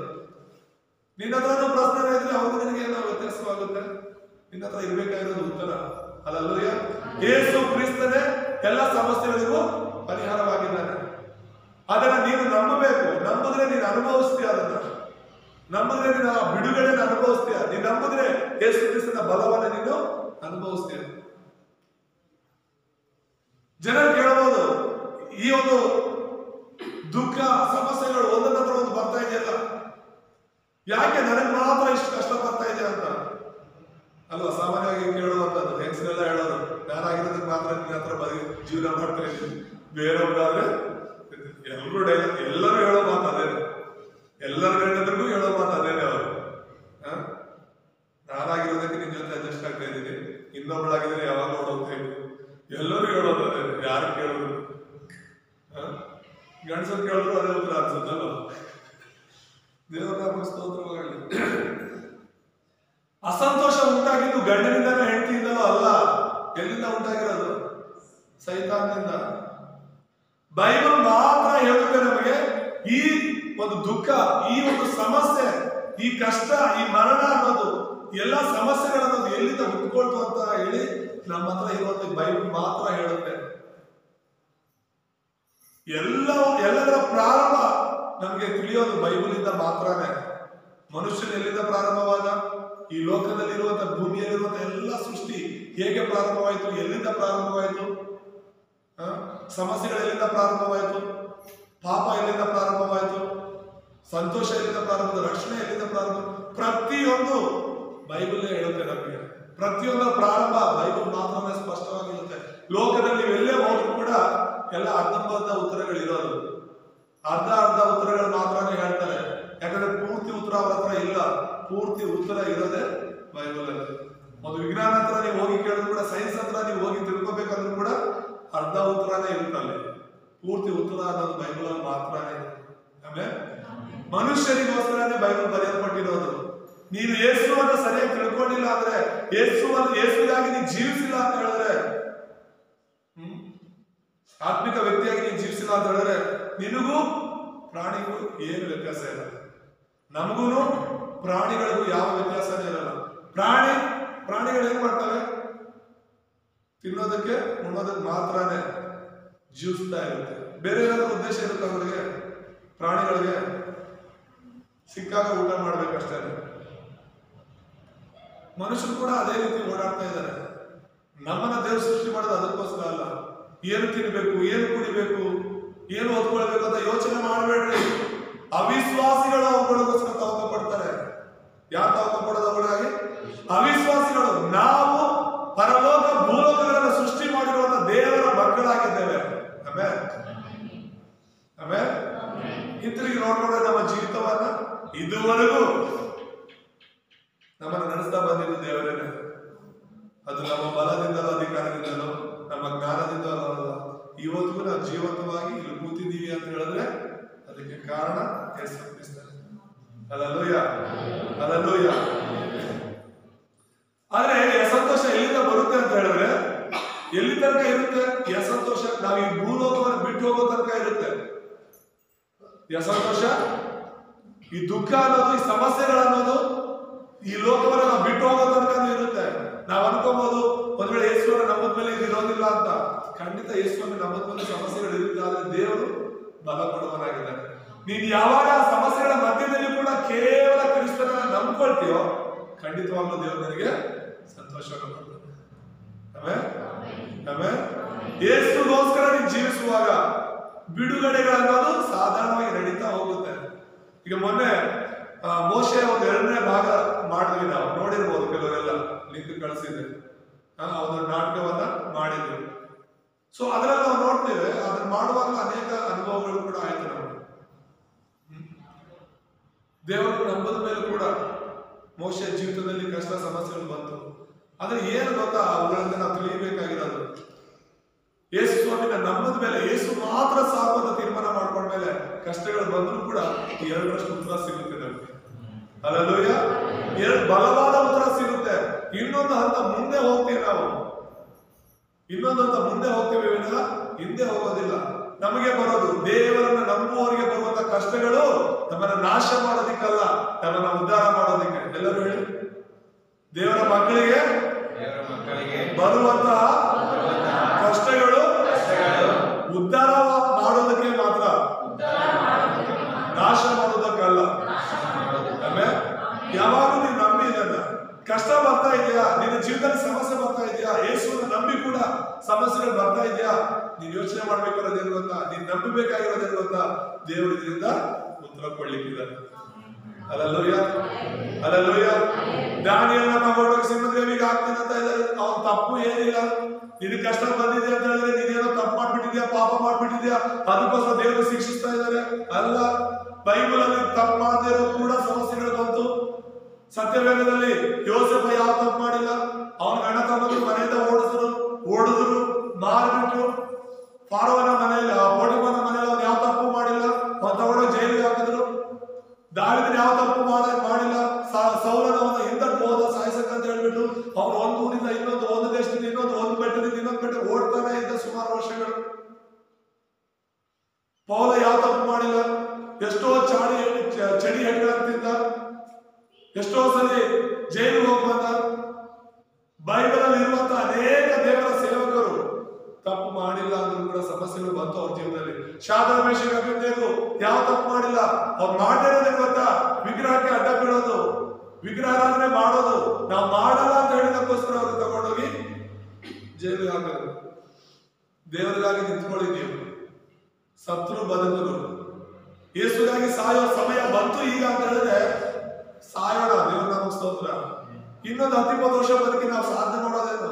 ಇನ್ನೊಂದು 20 ವರ್ಷ ಒಂದ್ ವೇಳೆ ನಾನು ಆಯ್ತು, ನಾನು ಯೇಸಪ್ಪನ ಬಿಟ್ಬಿಡ್ತೀನಿ, ನಾನು ಬಿಟ್ಬಿಡಿ ನೀವು ಅಂತ ಹೇಳ್ಬಿಟ್ಟು ಅಲ್ಲಿಂದ ನಾವು ತಪ್ಪಿಸ್ಕೊಂಡು ಹೋಗಿ ಇನ್ನೊಂದು 10-20 ವರ್ಷ ನೀವು ಬದುಕಬಹುದು. ಆಮೇಲೆ ಅದು ಸಾಯ್ಬೇಕಾನೆ. ಕ್ರಿಸ್ತನಿಗೋಸ್ಕರ ನಾವು ಯಾವಾಗಲೂ ಸಿದ್ಧರಾಗಿರೋಣ. ಆತ ನಮಗೋಸ್ಕರ ನಮ್ಮ ಪ್ರಾಣ ಕೊಟ್ಟಿದ್ದಾರೆ ಅಂತ ಹೇಳಿದ್ರೆ ನಮ್ಮ ಸಾವು ನಿತ್ಯ ಜೀವನ ಒಂದು ಮೊದಲ ಮೆಟ್ಟಿಲು. ಆಮೇಲೆ ನಮ್ಮ ಒಂದು ಶಾರೀರಿಕವಾದ ಸಾವು ಆತ್ಮಿಕವಾದ ಲೋಕಕ್ಕೆ ಮೊದಲ ಸ್ಟೆಪ್, ಮೊದಲ ಹೆಜ್ಜೆ. ನಾವು ಸಾಯ್ತಿದೀವಿ ಅಂದ್ರೆ ನಾವು ನಾಶವಾಗ್ತಿದೀವಿ ಅಂತ ಅಲ್ಲ, ಅದು ಈ ಲೋಕಕ್ಕಿಂತ ಉತ್ತಮವಾದ ಒಂದು ಲೋಕಕ್ಕೆ ನಾವು ಹೋಗ್ತಾ ಇದೀವಿ ಅಂತ. ಹಲ್ಲೆಲೂಯ.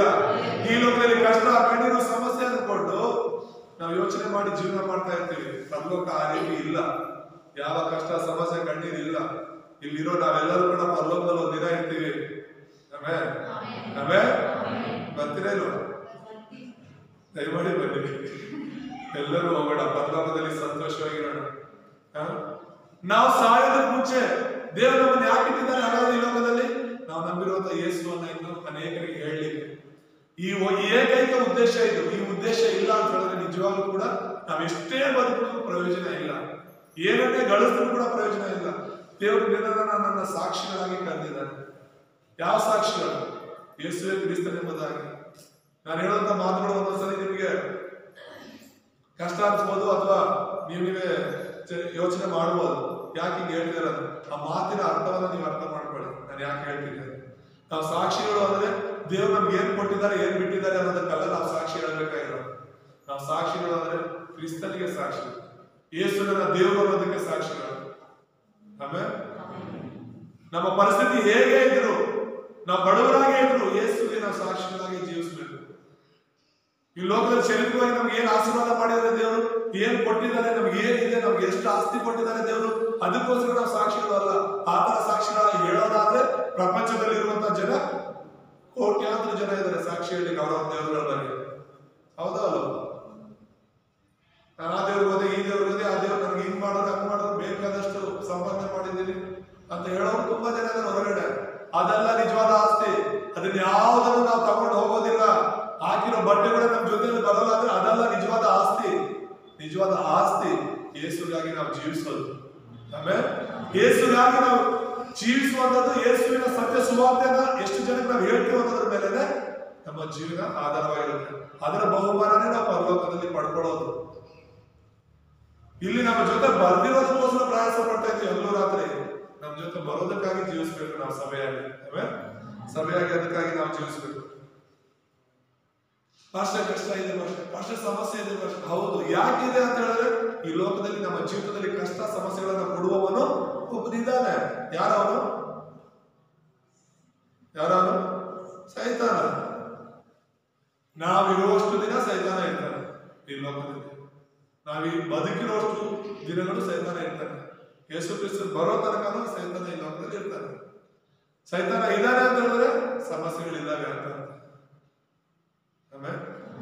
ಸೊ ಸಮಸ್ಯೆಗಳ ಮಧ್ಯದಲ್ಲಿ ಕೂಡ ನಾವು ಜಯ ಹೊಂದಬಹುದು. ಯಾಕಂತ ಹೇಳಿದ್ರೆ ಯೇಸು ಸ್ವಾಮಿ ಸೈತಾನನ ತಲೆಯನ್ನು ಜಯಿಸಿದ್ದಾನೆ. ಕೇವಲ ಈ ಲೋಕದಲ್ಲಿ ಯೇಸು ಕ್ರಿಸ್ತನು ಮಾತ್ರನೇ ಸೈತಾನನ ಸೋಲಿಸಿರುವಂತದ್ದು, ಸೈತಾನನ ಬಲ ಮತ್ತು ಅಧಿಕಾರವನ್ನ ನಾಶ ಮಾಡಿರುವಂತದ್ದು. ಸೈತಾನ ನಾಶವಾಗಿಲ್ಲ, ಸೈತಾನ ನಾಶವಾಗಿಲ್ಲ, ಸೈತಾನ ಇದ್ದಾನೆ. ಆದ್ರೆ ಈಗ ಹಾಗೆ ಅದರ ಒಂದು ಹಲ್ಲನ್ನ ತೆಗೆದಾಕಿದ್ರೆ ಅದು ಹೇಗೆ ಏನು ಮಾಡಕ್ಕಾಗೋದಿಲ್ವೋ ಹಾಗೆ ಒಂದು ಚೇಳಿಗೆ ಹೇಗೆ ಅದರ ಒಂದು ಮುಳ್ಳನ್ನ ಬಾಲದಲ್ಲಿರುವಂತಹ ಒಂದು ಕೊಂಡಿಯನ್ನ ಕಿತ್ತಾಕ್ಬಿಟ್ರೆ ಅದಿದ್ರೂ ಕೂಡ ಏನು ಮಾಡೋದಿಲ್ಲೋ ಹಾಗೆ ಸೈತಾನ ಇದ್ದಾನೆ. ದೇವರ ಮಕ್ಕಳು ಮಾತ್ರ ಅವನು ಏನು ಮಾಡ್ಲಿಕ್ಕೆ ಸಾಧ್ಯ ಇಲ್ಲ. ಆಮೇಲೆ ಯೇಸು ಇರುವವರ ಜೀವಿತದಲ್ಲಿ, ಯೇಸು ಇರುವವರ ಕುಟುಂಬದಲ್ಲಿ ಸೈತಾನ ಏನು ಮಾಡ್ಲಿಕ್ಕೆ ಆಗೋದಿಲ್ಲ. ಬರಬಹುದು ಅವನು, ಆದ್ರೆ ದೇವರು ನಮಗೆ ಅವನ ಮೇಲೆ ಅಧಿಕಾರವನ್ನು ಕೊಟ್ಟಿದ್ದಾರೆ. ಆಮೇಲೆ ದೇವರು ನಮ್ಗೆ ಕೊಟ್ಟಿರೋ ಅಧಿಕಾರವನ್ನು ಉಪಯೋಗಿಸಿಲ್ಲ ಅಂತ ಹೇಳಿದ್ರೆ ನೀನು ಆ ಅಧಿಕಾರವನ್ನು ನಂಬ್ತಾ ಇಲ್ಲ ಅಂತ ಅರ್ಥ. ಆತರ ಮಕ್ಕಳಾದ ದಿವಸನೇ ದೇವರು ನಮಗೆ ಅಧಿಕಾರವನ್ನು ಕೊಟ್ಟಿದ್ದಾರೆ. ದೇವಗಳ ಮೇಲೆ, ಸೈತಾನ ಮೇಲೆ ಮಾತ್ರ ಮೂಢನಂಬಿಕೆಗಳ ಮೇಲೆ ಅಧಿಕಾರ ಕೊಟ್ಟಿದ್ದಾರೆ. ಇವತ್ತು ನಾವು ಯೇಸು ಕ್ರಿಸ್ತನ ಪ್ರತಿನಿಧಿಗಳು. ಆಮೇಲೆ ಏನ್ ಯೇಸು ಕ್ರಿಸ್ತನ ಪ್ರತಿನಿಧಿಗಳು ಅಂದ್ರೆ ಯೇಸು ಕ್ರಿಸ್ತನ ಮಾಡಬೇಕಾಗಿರೋ ಕಾರ್ಯವನ್ನ ನೀನು ನಾನು ಮಾಡ್ಬೇಕು ಅಂತ ಹೋಗಿರಿ, ಲೋಕದ ಕಟ್ಟಕಡೆ ಹೋಗಿ ನನ್ನ ಸುವಾರ್ತೆಯನ್ನು ಸಾರಿ ಅಂತ ದೇವರು ತನ್ನ ಅಧಿಕಾರವನ್ನ ಬಲವನ್ನ ನಮಗೆ ಕೊಟ್ಟಿದ್ದಾರೆ. ಲೂಕ 19 ಹೇಳುವ ಹಾಗೆ ಹಾವುಗಳನ್ನ ಚೇಳಿಯನ್ನು ತುಳಿಯುವ ಅಧಿಕಾರವನ್ನ ನಾನು ನಿಮಗೆ ಕೊಟ್ಟಿದ್ದೇನೆ. ಯಾವುದು ನಿಮಗೆ ಕೇಳು ಮಾಡುವುದೇ ಇಲ್ಲ. ಯಾಕೆ ಮಾಡುವುದಿಲ್ಲ? ದೇವರ ಮಕ್ಕಳಾಗಿರೋದ್ರಿಂದ, ದೇವರು ನಮ್ಮ ಜೊತೆ ಇರೋದ್ರಿಂದ. ಮತ್ತಾಯ 28:20 ಹೇಳುವ ಹಾಗೆ ಯುಗದ ಸಮಾಪ್ತಿಯವರೆಗೂ ನಾನು ನಿಮ್ಮ ಸಂಗಡ ಇರ್ತೇನೆ. ಯಾರಿದ್ದಾರೆ ನಿಮ್ಮ ಸಂಗಡ? ಯಾರಿದ್ದಾರೆ? ದೇವರು ಯೇಸು ಕ್ರಿಸ್ತನು ನನ್ನ ಜೊತೆ ಇದ್ದಾರೆ ಅಂತ ನೀವು ನಂಬಿ ನೋಡಿ, ಅದರ ಒಂದು ಅನುಭೂತಿನೇ ಬೇರೆ, ಅದರ ಒಂದು ಸಂತೋಷನೇ ಬೇರೆ. ನೀವು ಯಾವಾಗಲೂ ಕೂಡ ನಮ್ಮವರಾಗಬೇಕು. ಎಲ್ಲ ಸಮಯದಲ್ಲೂ ನಾನು ಯೇಸು ಮಗ, ಯೇಸು ಮಗಳು, ನನ್ನ ಜೊತೆ ಏಸಪ್ಪ ಇದ್ದಾರೆ ಅಂತ ನೀವು ನಂಬುವರಾಗಬೇಕು. ಸೈತಾನ್ ಮೇಲೆ ನಾವು ಜಯ ಸಾಧಿಸ್ತೀವಿ. ಒಂದು ವೇಳೆ ನೀನು ಈ ಸತ್ಯವನ್ನು ತಿಳಿಯದೇ ಇದ್ರೆ, ಒಂದು ವೇಳೆ ಈ ಸತ್ಯದ ಬಗ್ಗೆ ನೀನು ತಿಳ್ಕೊಳ್ಳದೆ, ಯೇಸುವನ್ನು ಸರಿಯಾಗಿ ತಿಳ್ಕೊಳ್ಳದೆ ಇದ್ರೆ, ಕಷ್ಟ, ಸಮಸ್ಯೆ, ಹಿಂಸೆ ಒಂದರ ಮೇಲೆ ಒಂದು ಬರ್ತಾನೆ ಇರುತ್ತೆ. ಇವತ್ತು ಪರವಾಗಿಲ್ಲ, ಈಗ ಸ್ವಲ್ಪ ದಿನಗಳಿಂದ ಚೆನ್ನಾಗಿದ್ದೀನಿ ಅಂತ ಅನ್ಸ್ಬೋದು, ಇನ್ನೂ ಕಷ್ಟ ಸಮಸ್ಯೆಗಳು ಬರ್ತಾನೆ ಇರುತ್ತೆ ನಿನ್ ಜೊತೆ. ತಡೆಯಕ್ಕೆ ಆಗದಿರುವಷ್ಟು, ಜಯಿಸಕ್ಕೆ ಆಗದಿರುವಷ್ಟು, ಕೊನೆಗೆ ಬದುಕೋದೇ ಬೇಡ ಅನ್ನುವಷ್ಟರ ಮಟ್ಟಿಗೆ ಕಷ್ಟ ಸಮಸ್ಯೆಗಳು ಬರುತ್ತೆ. ಯಾಕಂದ್ರೆ ಅದನ್ನ ತಪ್ಪಿಸಕ್ಕೆ ಯಾರೂ ಇಲ್ಲ. ನೀನ್ ಯೇಸುವನ್ನು ನಂಬಿದ್ರೆ ಮಾತ್ರ ಅವಳಿಂದ ಎಲ್ಲವರಿಂದ ತಪ್ಪಿಸ್ಕೊಂಡು ದೇವರು ನಿನಗೆ ಆಶ್ರಯವಾಗಿ ನಡೆಸ್ತಾರೆ. ಆಮೇಲೆ ಧೈರ್ಯವಾಗಿ ಬದುಕೋಣ. ದೇವರು ನಮ್ಮ ಜೊತೆ ಇದ್ದಾರೆ. ನಾವು ದೇವರಿಗಾಗಿ ಜೀವಿಸಬೇಕು. ನಮ್ಮ ಇಷ್ಟಕ್ಕೆ ನಾವು ಬದುಕಕ್ಕೆ, ನಮ್ಮ ಇಷ್ಟಕ್ಕೆ ನಾವು ಓಡ್ಲಿಕ್ಕಲ್ಲ. ದೇವ್ರ ನಮ್ಮ ಜೊತೆ ಇರೋದು, ದೇವ್ರ ನಮ್ಗೆ ಅಧಿಕಾರ ಬಲ ಕೊಟ್ಟಿರೋದು, ಆತನ ರಾಜ್ಯವನ್ನು ಕಟ್ಟೋದಕ್ಕೆ. ಆಮೇಲೆ ಇದೆಲ್ಲ ಸೈತಾನ ರಾಜ್ಯವಾಗಿದೆ ಭೂಲೋಕದಲ್ಲಿ. ಅವನಿಷ್ಟಕ್ಕೆ ಅವನು ಜನರನ್ನು ನಡೆಸ್ತಾ ಇದ್ದಾನೆ. ನಾವು ಪಾಪದಲ್ಲಿರುವಂತಹ, ವಿಗ್ರಹಾರಾಧನೆಯಲ್ಲಿರುವಂತಹ, ಮೂಢನಂಬಿಕೆಗಳಿರುವಂತಹ, ಕಷ್ಟಗಳಲ್ಲಿರುವಂತಹ, ಸಮಸ್ಯೆಗಳಲ್ಲಿರುವಂತಹ ಜನರಿಗೆ ಯೇಸುವಿನ ಬೆಳಕನ್ನ ತೋರಿಸುವನಾಗಿದೆ. ಲೋಕದಲ್ಲೂ ಸಮಸ್ಯೆ ಪರಿಹಾರ ಇದೆ, ಇಲ್ಲ ಅಂತಲ್ಲ. ಲೋಕದಲ್ಲಿರುವಂತವರಿಗೆ ಅವರ ಕಷ್ಟ ಸಮಸ್ಯೆಗಳ ಪರಿಹಾರ ಇದೆ. ಅದು ತಾತ್ಕಾಲಿಕವಾದ ಪರಿಹಾರ ಅಂತ ಹೇಳಿ ನಾವು ನೋಡ್ತೇವೆ. ಅದು ಸ್ವಲ್ಪ ಹೊತ್ತು ಮಾತ್ರ ಇದ್ದು ಹೋಗುವಂಥದ್ದು, ಸ್ವಲ್ಪ ದಿನಗಳು, ಸ್ವಲ್ಪ ಕಾಲ ಮಾತ್ರ ಆ ಸಂತೋಷ, ಆ ತೃಪ್ತಿ ಅನ್ನೋದು ಅವ್ರ ಜೀವನದಲ್ಲಿ ಇರುತ್ತೆ. ಆದ್ರೆ ಅದಕ್ಕಿಂತ ದೊಡ್ಡ ಸಮಸ್ಯೆಗಳು ಅವ್ರ ಜೀವನದಲ್ಲಿ ಮತ್ತೆ ಬರುವಾಗ ಮತ್ತೆ ಅದರಿಂದ ಹೊರಗಡೆ ಬರ್ಲಿಕ್ಕೆ ಆಗೋದಿಲ್ಲ. ಲೋಕದವ್ರು ಏನ್ ಮಾಡ್ತಾ ಇದ್ದಾರೆ? ಈ ಸಮಸ್ಯೆಗಳನ್ನ ಹೊರಗಡೆ ಬರ್ಲಿಕ್ಕೆ ಮೂಢನಂಬಿಕೆಗಳನ್ನ ಆಶ್ರಯ ಮಾಡ್ಕೊಂಡು ಹೋಗ್ತಾ ಇದ್ದಾರೆ. ಈ ಜ್ಯೋತಿಷ್ಯರು ಹಿಂದೆ ಹೋಗ್ತಾ ಇದ್ದಾರೆ. ಕಣಿ ಹೇಳಿಸ್ಕೊಳಿಕ್ಕಾದ್ರೆ ನಮ್ಮ ಜೀವನ ಯಾಕೆ ಹಿಂಗಾಗಿದೆ ಅಂತ ಹೇಳ್ಬಿಟ್ಟು ಅವ್ರ ಕೈ ತೋರಿಸ್ಕೊಂಡು, ಅವರ ಜೀವಿತದ ಒಂದು ಕತೆ ಹೇಳ್ಕೊಂಡು ಸಮಸ್ಯೆಗಳನ್ನ ಪರಿಹಾರ ಮಾಡ್ಕೊಳ್ಳಿಕ್ಕೆ ನೋಡ್ತಾ ಇದ್ದಾರೆ. ಎಷ್ಟೋ ಜನರ, ಎಷ್ಟೋ ಗಣಿ ಹೇಳೋರ, ಎಷ್ಟೋ ಜ್ಯೋತಿಷರ ಜೀವಿತಗಳೇ ಬಂದಾಗಿರೋದಿಲ್ಲ. ಅವ್ರ ಜೀವಿತದಲ್ಲೇ ಎಷ್ಟೋ ಸಮಸ್ಯೆ ಕಷ್ಟಗಳು ಇರ್ಬೇಕಾದ್ರೆ ನಾವೋಗಿ ನಮ್ಮ ಕಷ್ಟ ನಾವು ಹೇಳ್ಬೇಕು. ಹಾಗಾಗಿ ಯೇಸು ಕ್ರಿಸ್ತನು ಎಲ್ಲರೂ ಕೂಡ, ಇದು ಕ್ರೈಸ್ತರಿಗೆ ಮಾತ್ರ ಯೇಸು ಸ್ವಾಮಿ ಬಂದಿಲ್ಲ. ಯೇಸು ಸ್ವಾಮಿ ಬಂದ ಮೇಲೆ ಯೇಸುವನ್ನ ನಮ್ದವ್ರನ್ನ ಕ್ರಿಶ್ಚಿಯನ್ ಅಂತ ಹೇಳ್ತಾರೆ ವಿನಃ ಮೊದಲಿಂದ ಕ್ರೈಸ್ತರಿದ್ರು ಅಂತ ಅಲ್ಲ, ಮೊದಲಿಂದ ಇದ್ದ ಕ್ರೈಸ್ತರಿಗೋಸ್ಕರ ಯೇಸು ಸ್ವಾಮಿ ಬಂದ ಅಂತ ಅಲ್ಲ. ಪ್ರತಿಯೊಬ್ಬರಿಗೋಸ್ಕರ ಯೇಸು ಕ್ರಿಸ್ತ ಬಂದಿಲ್ಲ. ಎಲ್ಲ ಜಾತಿ ಧರ್ಮ, ಇವತ್ತು ಬ್ರಾಹ್ಮಣರಾಗ್ಲಿ, ಮುಸ್ಲಿಮ್ಸ್ ಆಗಲಿ, ಇವತ್ತು ಲಿಂಗಾಯತರಾಗಲಿ, ಗೌಡರಾಗ್ಲಿ, ಈಗ ಇಲ್ಲಿ ನೀವಿರುತ್ತೋ ಬೋವಿಗಳಾಗಲಿ, ನಾವು ಲಂಬಾಣಿಸ್ ಆಗಲಿ, ಯಾರೇ ಆಗಲಿ, ಇವೆಲ್ಲ ನಾವು ಮಾಡ್ಕೊಂಡಿರುವಂಥದ್ದು. ಮನುಷ್ಯರೆಲ್ಲರೂ ಒಂದೇ. ಯೇಸು ಕ್ರಿಸ್ತನು ಬಂದಿರುವಂಥದ್ದು ಪ್ರತಿಯೊಬ್ಬ ಮನುಷ್ಯನಿಗೋಸ್ಕರ. ವಚನ ನಾವು ಓದ್ಕೊಂಡು ಎಲ್ಲರೂ ಪಾಪ ಮಾಡಿ ದೇವರ ಮಹಿಮೆನ ಹೊಂದದೇ ಹೋಗಿದ್ದಾರೆ. ಹಾಗಾಗಿ ದೇವರ ಮಹಿಮೆನ ಹೊಂದಿಕೊಳ್ಳುವಂತೆ ಮಾಡಲು ಯೇಸು ಕ್ರಿಸ್ತನು ಈ ಲೋಕಕ್ಕೆ ಬಂದಿದ್ದಾರೆ. ಕಳೆದು ಹೋಗಿರುವಂತ ನಮ್ಮ ಸ್ಥಾನ, ದೇವರ ಮಕ್ಕಳು, ಆದಾಮ ಹವ್ವ ದೇವರ ಮಕ್ಕಳಾಗಿದ್ದರು. ಲೂಕನ ಬರೆದ ಪತ್ರಿಕೆಯಲ್ಲಿ ನಾವು ನೋಡುವಾಗ, ಲೂಕನ ಸುವಾರ್ತೆಯಲ್ಲಿ ಆದಾಮ ದೇವರ ಮಗ ಅಂತ ಇದೆ. ಆ ವಂಶಾವಳಿಯನ್ನು ನಾವು ಓದುವಾಗ ದೇವರ ಮಗನಾಗಿದ್ದ ನಾವು, ನೀವು ಇವತ್ತು ಸೈತಾನಿಗೆ ಮಕ್ಕಳಾಗಿದ್ದೇವೆ. ಯೋಹಾನ ಸುವಾರ್ತೆ 8:44 ಸೈತಾನ್ ನಿಮ್ಮ ತಂದೆ. ಯಾಕಂದ್ರೆ ನಾವು ದೇವರಿಂದ ದೂರ ಇದ್ದು ಸೈತಾನ್ ಇಷ್ಟವಾಗೋ ರೀತಿಯಲ್ಲಿ ನಡ್ಕೊಳ್ತಾ ಇದ್ದೇವೆ. ಆದ್ರೆ ಇವತ್ತು ದೇವರು ನಮ್ಗೆ ತಿಳಿಯಪಡಿಸ್ತಿರುವಂತದ್ದು ಒಂದೇ ಒಂದು ಮಾರ್ಗ, ಯೇಸು ಕ್ರಿಸ್ತನು. ಆಮೇಲೆ ನೀನ್ ನಂಬಿರುವಂತದ್ದೇ ಸತ್ಯ. ಯೇಸುವನ್ನ ನೀನ್ ನಂಬಿದೆಯಲ್ಲ, ಅದೊಂದೇ ಸತ್ಯ. ಅದನ್ನೊಂದನ್ನೇ ಹಿಡ್ಕೊಂಡು ಬಲವಾಗಿ ಸಾಕು. ಯೇಸುಗಾಗಿ ನಾವು ಜೀವಿಸ್ತಾ ಅದನ್ನು ಮಾತ್ರ ಬಲವಾಗಿ ಹಿಡ್ಕೊಳ್ಳೋಣ. ಅದೊಂದೇ ಉತ್ತರ. ನೀನ್ ಅದನ್ನ ಬಲವಾಗಿ ಹಿಡ್ಕೊಂಡಿಲ್ಲ ಅಂತ ಹೇಳಿದ್ರೆ ಕಳ್ಕೊಳ್ತೀಯ. ಯಾವುದೇ ವಸ್ತುನ ನೀನ್ ಸರಿಯಾಗಿ ಹಿಡ್ಕೊಂಡಿಲ್ಲ ಅಂದ್ರೆ ಅದನ್ನ ನೀನ್ ಕೈ ಜಾರ್ಕೊಂತೀಯ, ಕಳ್ಕೊಂತೀಯ. ಯೇಸು ಕ್ರಿಸ್ತನಲ್ಲೂ ಕೂಡ ಅಷ್ಟೇ. ನೀನ್ ಬಲವಾಗಿ ಹಿಡ್ಕೊಂಡಿಲ್ಲ ಅಂತ ಹೇಳಿದ್ರೆ, ಅದೇ ಎಲ್ಲ, ಅದೇ ಸಂಪೂರ್ಣ ಎಂಬುದಾಗಿ ನೀನು ತಿಳ್ಕೊಂಡಿಲ್ಲ ಅಂತ ಹೇಳಿದ್ರೆ, ನಿನಗೆ ಗೊತ್ತಿಲ್ಲದೆ ನೀನು ಆ ನಂಬಿಕೆಯಿಂದ ದೂರ ಹೋಗ್ಬಿಡ್ತೀಯ ಸಮಸ್ಯೆ ಕಷ್ಟಗಳು. ಸೊ ಹಾಗಾಗಿ ಯೇಸು ಕ್ರಿಸ್ತನ ಈ ಉತ್ತರವನ್ನ ಬಲವಾಗಿ ಇಟ್ಕೊಳ್ಳೋಣ. ಯೇಸು ಕ್ರಿಸ್ತನೇ ನನ್ನ ಜೀವಿತದಲ್ಲಿ ಎಲ್ಲದಕ್ಕೂ ಉತ್ತರ ಅಂತ ಹೇಳಿ ನಂಬಿ ನಾವು ಯೇಸುಗಾಗಿ ಜೀವಿಸೋಣ. ಈ ವಾಕ್ಯದಿಂದ ದೇವರು ನಮ್ಮೆಲ್ಲರನ್ನ ಆಶೀರ್ವಾದ ಮಾಡಲಿ. ಎಲ್ಲರೂ ಪ್ರಾರ್ಥನೆ ಮಾಡ್ಕೊಳ್ಳೋಣ ವಾಕ್ಯಕ್ಕೋಸ್ಕರ. ಪರಿಶುದ್ಧನಾದ ದೇವರೇ, ನಿಮ್ಮ ನಾಮ ಸ್ತೋತ್ರವಾಗಲಿ. ಒಳ್ಳೆಯ ಸಮಯದಲ್ಲಿ ವಾಕ್ಯದ ಮೂಲಕ ನಮ್ಮ ಸಂಗಡ ಮಾತನಾಡಲಿಕ್ಕೆ ಸ್ತೋತ್ರ. ಲೋಕದಲ್ಲಿ ಎಲ್ಲರೂ ಅಸಂತೋಷವಾಗಿದ್ದಾರೆ ಕರ್ತನೆ, ಆದ್ರೆ ಎಲ್ಲರನ್ನೂ ಕೂಡ ರಕ್ಷಣಾ ಮಾರ್ಗದಲ್ಲಿ ನಡೆಸಿ ಅವನ ಸಂತೋಷವಾಗಿ ಇರಿಸಬೇಕೆಂಬುದಾಗಿ ನೀವು ಬಂದಿದ್ದಕ್ಕಾಗಿ ಸ್ತೋತ್ರ ಮಾಡ್ತೇವೆ. ಅದು ಸ್ವಾಮಿ, ನಾವೆಲ್ಲರೂ ನಿಮ್ಮನ್ನು ನಂಬಿಕೊಂಡು ನಿಮಗಾಗಿ ಜೀವಿಸಲು ಸಹಾಯ ಮಾಡಿ. ಯೇಸುವಿನ ನಾಮದಲ್ಲಿ ಪ್ರಾರ್ಥಿಸ್ತೇವೆ ತಂದೆ, ಆಮೆನ್.